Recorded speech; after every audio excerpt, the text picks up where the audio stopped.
Hello, hello, bonjour à tous. Bienvenue à l'atelier pour ce troisième tuto sur la pseudo-brasure du zinc. Alors ici il fait bien froid, on a une petite couche de neige. Je pense qu'il doit faire quelque chose comme moins 10. Et c'est pas un temps adapté du tout à faire de la pseudo-brasure. C'est une chose dont je ne vous ai pas encore parlé, mais idéalement le zinc, il ne faut pas le travailler en dessous de 7 degrés. Alors c'est surtout valable pour quand on doit faire du pliage. En dessous de 7 degrés, quand on plie, il y a des fissures qui se font, qui ne sont pas spécialement visibles à l'œil, mais qui vont finir par se déchirer lorsque le zinc va subir des contraintes, notamment quand il va faire meilleur, que le zinc va chauffer, puisque la dilatation, ça va un peu dans les deux sens. Ici, pour l'exercice et pour la vidéo, je vais quand même le faire. On va souder ici à l'atelier, d'autant que ce sont des pièces qui ne doivent pas être mises en œuvre sur chantier, qui ne servent que pour la vidéo. Allez, c'est parti! Alors, avant de commencer cette vidéo, je voudrais d'abord faire un remerciement aux quelques généreux donateurs qui ont fait un don sur la chaîne Tipeee. Je rappelle ou j'annonce pour ceux qui ne le savent pas que si vous souhaitez soutenir la chaîne financièrement, ne fût-ce que symboliquement, vous pouvez faire un don sur Tipeee en cliquant sur le lien qui est dans la description de la vidéo. Aujourd'hui, on va voir deux types de soudure. Donc dans les vidéos précédentes, on a vu le matériel nécessaire et puis dans la vidéo suivante, les 3 ingrédients pour réaliser une bonne soudure. Maintenant, il est temps de passer à la soudure proprement dite. Je vais tâcher de vous faire dans cette vidéo la démonstration de 2 soudures. Tout d'abord une soudure lisse et ensuite une soudure à gradin. Alors, rappelez-vous, une des premières règles, des premiers ingrédients, c'est d'avoir du métal qui soit bien propre. Donc je vais commencer par décaper mon zinc ici sur les 3 faces qui vont être en contact de manière à ce qu'il soit bien propre. Le deuxième ingrédient, c'est d'avoir des pièces qui soient bien ajustées. Alors ici, on va faire une soudure lisse. Une soudure lisse, il faut qu'on ait 1 cm de recouvrement. Donc je vais faire un premier trait à 10 mm.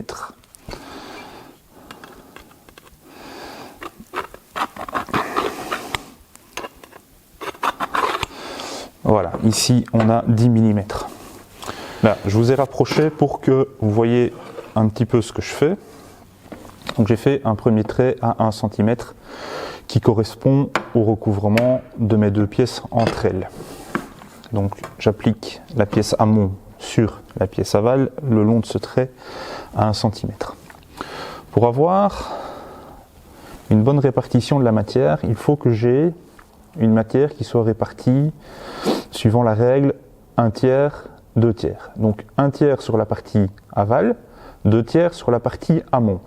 Donc si la partie recouvrement c'est 1 cm et que c'est la partie que la pièce amont recouvre, ce centimètre correspond à 2/3. Donc il faut rajouter 1/3 en plus, donc on va faire un deuxième trait à 15 mm. Là. Alors ceci, je le rappelle, ce n'est pas quelque chose que je fais quand je travaille sur chantier, c'est pour vous montrer de façon pédagogique la méthode à utiliser. Bon, je vais décaler un peu la pièce, comme ça on voit bien les différentes parties. Donc je vais avoir 1/3 ici, 2/3 là. Ce qui veut dire qu'on aurait une soudure qui ferait 1,5 cm de large. Et ça, c'est pas spécialement très beau. Si on veut faire une belle soudure bien propre, on va faire en sorte d'avoir 1,5 cm ici et 1,5 cm là. Donc on va avoir une soudure qui, en apparence, fera 1 cm de large, mais en réalité, en dessous, on aura 15 mm. Alors pour ce faire, je vais refaire un trait à 5 mm sur la pièce amont.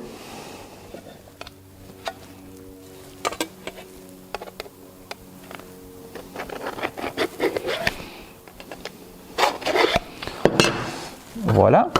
Et Le long de ce trait, je vais venir déposer mon flux décapant en ne dépassant pas le trait. Rappelez-vous, je vous ai dit, le flux décapant conduit la soudure.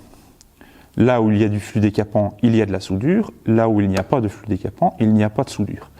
Donc en surface, ma soudure va s'arrêter le long de ce trait. Par contre, en dessous, elle va migrer jusque le bord de ma pièce ici. Donc on aura bien 1 cm de soudure entre les deux pièces et on aura en surface, en apparence, 1 cm également. Et on va donc avoir une soudure lisse qui sera assez étroite et qui sera bien propre. Je mets chauffer le fer. Alors, comme il est bien chaud, comme il fait bien froid, pardon, on va attendre un petit peu.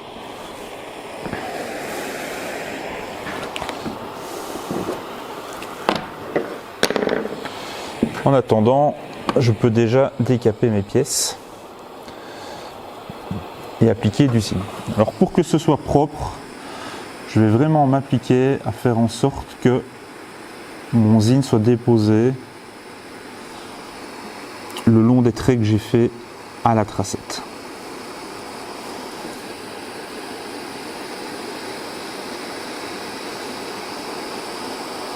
Voilà pour la pièce aval.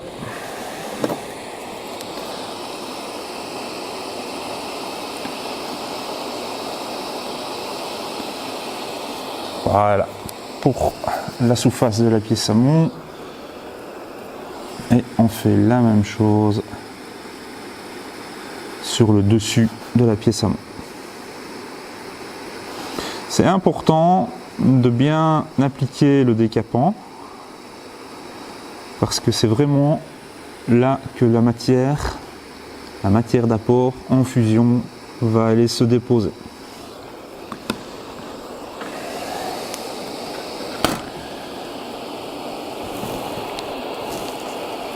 Ok.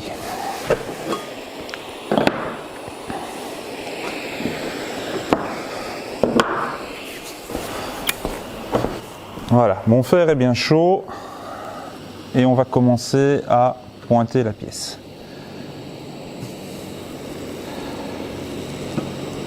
On va faire chauffer un peu plus fort. Alors le pointage de la pièce, ça permet de garder les deux pièces assemblées entre elles. Et comme ça, elles ne bougeront pas pendant qu'on effectuera la soudure. Et c'est aussi le bon moment pour s'enquérir de la température du fer. Si les premiers points ne sont pas parfaitement à la bonne température, ce n'est pas très grave puisque on va par la suite refaire la soudure tout le long de la pièce et donc on va reprendre ces soudures là. Voilà. Là je commence à avoir un fer qui est parfaitement à bonne température, donc je diminue un peu celui-ci.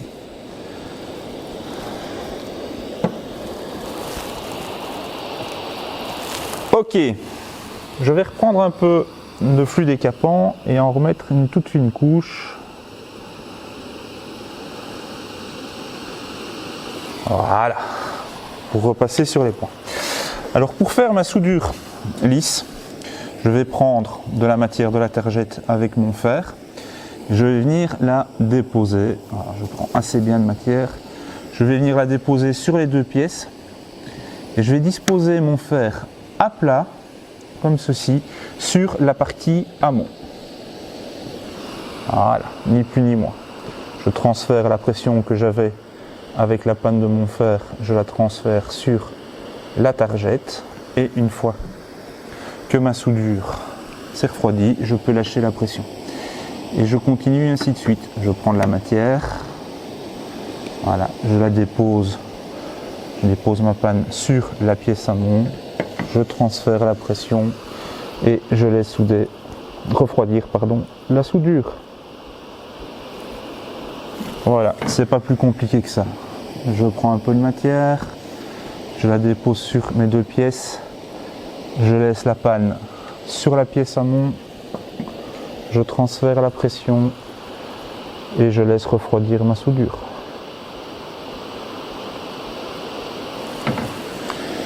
Et ainsi de suite jusqu'à la fin.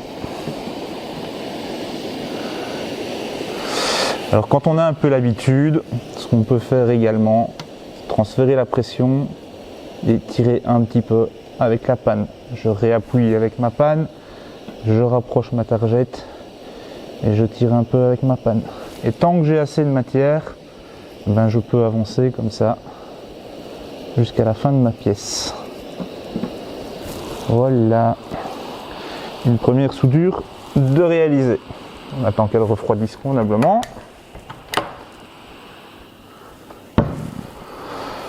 Là, une fois qu'on a fait notre soudure, on prend notre chiffon humide et on vient nettoyer la soudure qu'on vient de réaliser.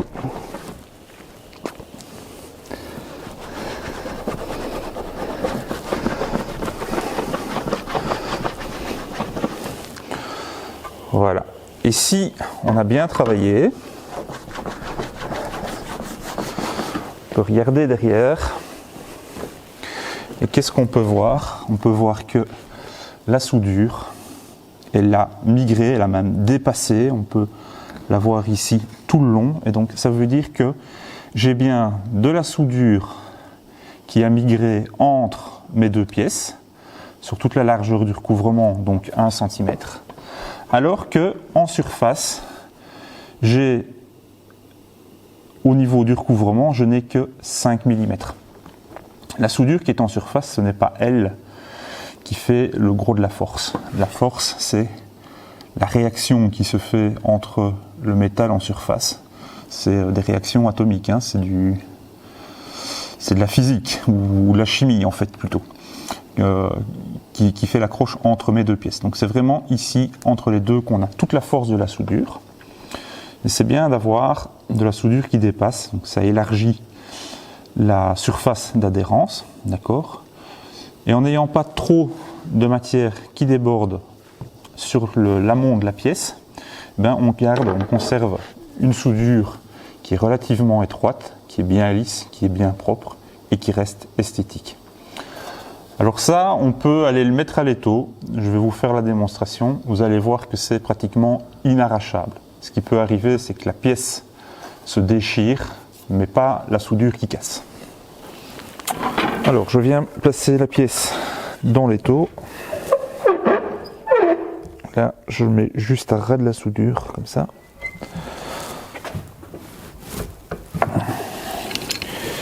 Je viens placer une pince grippe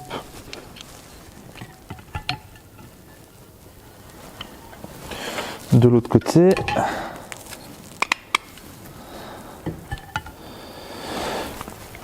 Et on va essayer de l'arracher.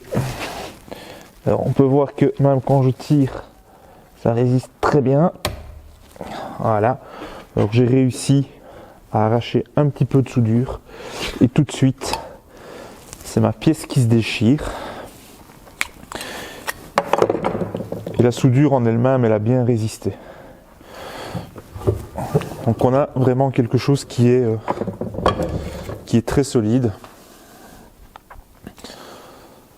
Là, on peut voir l'endroit où la soudure a cédé. Alors je rappelle qu'on soude par pratiquement moins 10 degrés, donc ce qui n'est pas du tout optimal. Et malgré qu'on soit dans ces mauvaises conditions de soudure, mauvaises conditions de température pour souder, on a quand même une résistance qui est extraordinaire, si bien que la soudure a fini par résister à l'arrachement et c'est la pièce de zinc qui s'est déchirée. Pour la soudure à gradin, on va appliquer les mêmes principes. On va tâcher d'avoir un recouvrement, une soudure qui va faire 1/3, 2/3, à peu près, hein, entre les deux pièces. Alors, soudure à gradin, c'est une soudure qui va devoir subir des contraintes plus élevées, des bacs de corniche, des gouttières. Et il faut qu'on ait un recouvrement entre nos deux pièces de 3 cm. La panne de mon fer fait 35 mm à sa base. Je vais m'arranger pour dépasser d'1 centimètre sur ma pièce aval, d'avoir encore 25 mm sur la partie extérieure de ma pièce amont. Mais entre ma pièce amont et ma pièce aval, je vais avoir 3 cm de recouvrement. Donc je prends ma tracette, je fais un premier trait à 3 cm, j'en fais un deuxième plus loin à 4 cm. Voilà, je vais faire le trait ici de manière à voir où je dois mettre mon décapant et je vais appliquer mon décapant.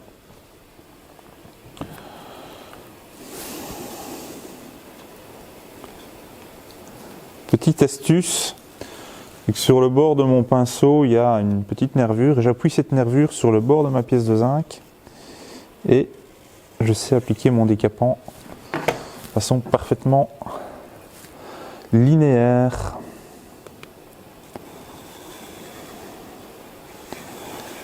Voilà. Je viens appliquer mes deux pièces l'une contre l'autre le long de mon trait. Puis je viens mettre le décapant en surface.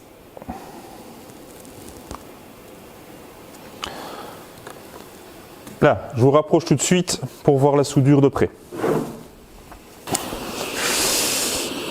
Mon fer est donc bien chaud et comme pour l'autre soudure, on va commencer par pointer nos pièces entre elles de façon à ce qu'elles ne bougent pas. Là, j'applique une bonne pression avec la targette sur les deux pièces de manière à ce qu'elles soient bien à plat l'une contre l'autre.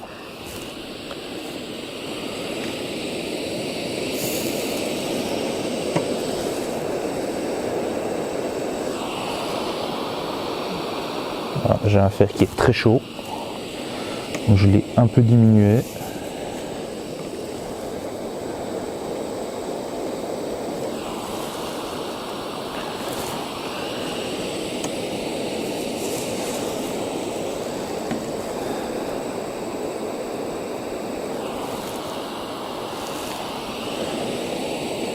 Voilà, ma pièce est pointée. Les deux feuilles de zinc sont solidaires entre elles. Je vais pouvoir commencer ma soudure. Alors pour réaliser une soudure à gradin, ce qu'on va essayer de faire, ce sont des carrés. Donc je vais prendre de la matière. Voilà, je la dépose bien à plat avec ma panne qui est bien à plat. Voilà. Je fais un premier trait de soudure. Je laisse bien refroidir. Et je vais venir amener de la matière environ 3 cm, 3 cm et demi en dessous du premier trait que j'ai fait. Je laisse bien prendre ma matière. Je vais remonter ma panne jusqu'au premier trait, laisser la fusion se faire, je redescends et je signe. Je laisse refroidir. Une fois que je vois que ma soudure prend une teinte mate, c'est qu'elle est bien froide et je peux la lâcher. Et je renouvelle l'opération. Je viens 3 cm et demi en dessous, je laisse bien ma soudure s'étaler, je remonte jusqu'au premier carré, je redescends et je signe.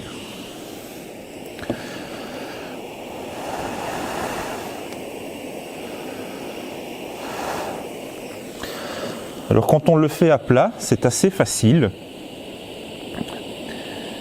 La soudure va s'étaler toute seule.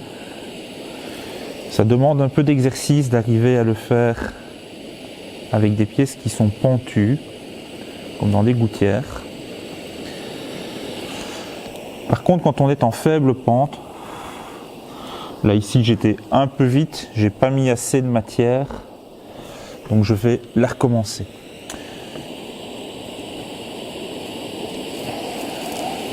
Là. Quand on est avec une faible pente, je disais, ça facilite l'opération. Voilà.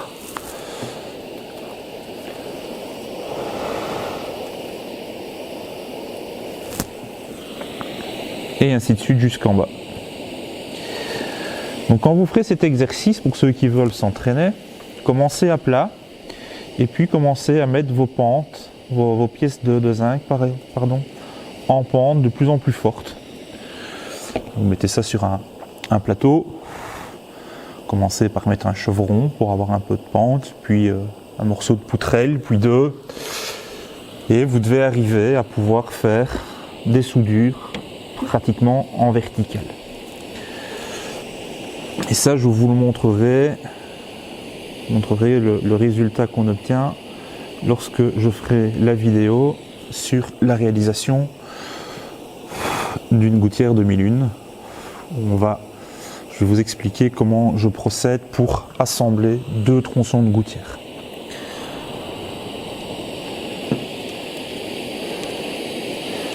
Une soudure de ce genre, soudure à gradin comme ça, on en arrive pratiquement à avoir des rendements où il faut 25 à 30 minutes au mètre de soudure. Voilà, ma soudure est réalisée. Je reprends mon chiffon et on va nettoyer notre soudure.